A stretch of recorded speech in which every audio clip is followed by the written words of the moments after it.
The first element is players, and this illustration from Game Design Workshop really shows how there are many, many more ways to arrange players than you might think.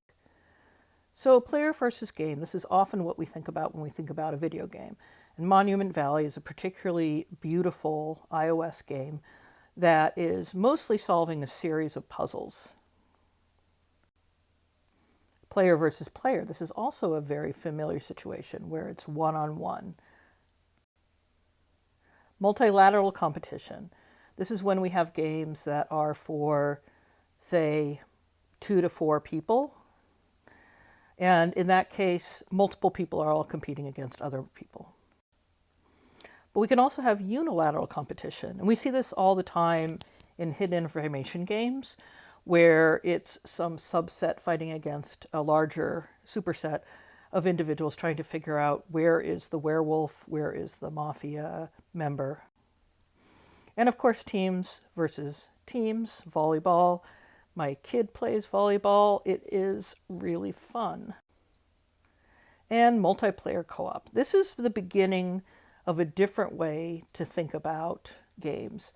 Multiple people against the game system. This is Pandemic.